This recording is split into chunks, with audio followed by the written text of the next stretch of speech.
early 1970s, the Soviet KGB closely monitored Syrian President Hafez al-Assad's every move, especially during his visits to Moscow. The Soviets were eager for Assad to sign a friendship treaty, hoping to solidify Syria as a loyal ally. However, Assad was wary of appearing as a Soviet client, even as he sought advanced weaponry. Tensions peaked in July 1972, when Assad, frustrated by Brezhnev's pressure, nearly left Moscow abruptly. Only a personal visit from Brezhnev, promising to drop the treaty issue, convinced Assad to stay. This delicate dance between alliance and autonomy would define Soviet-Syrian relations for years to come. During Assad's Moscow visit, Brezhnev admitted that Egypt, despite a friendship treaty with the Soviets, had just expelled all Soviet advisors. This was a blow to Soviet prestige and a warning sign for their relationship with Syria.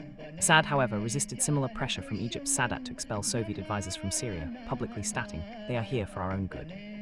This public stance reassured Moscow, but Assad's reluctance to formalize ties through a treaty kept the Soviets on edge.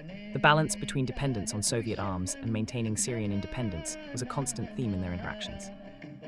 Despite his reluctance to sign a friendship treaty, Assad made significant concessions to the Syrian Communist Party.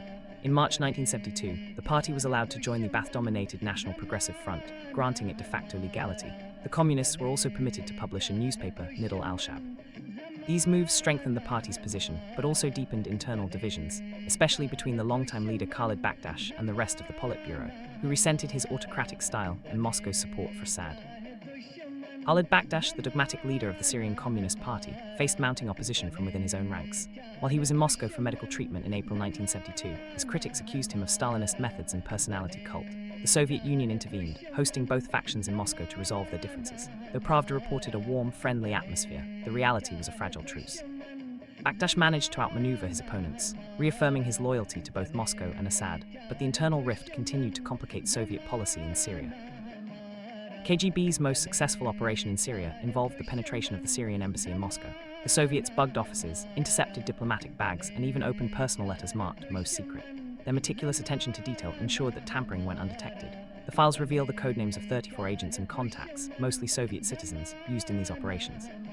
The KGB's methods mirrored those used against other embassies, focusing on both official correspondence and personal vulnerabilities of diplomats. KGB's penetration of the Syrian embassy was extensive.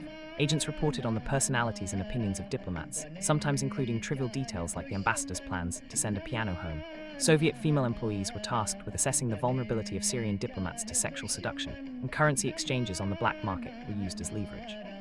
The KGB even organized elaborate hunting expeditions to distract diplomats during special operations and to encourage confidential conversations. During a hunting expedition,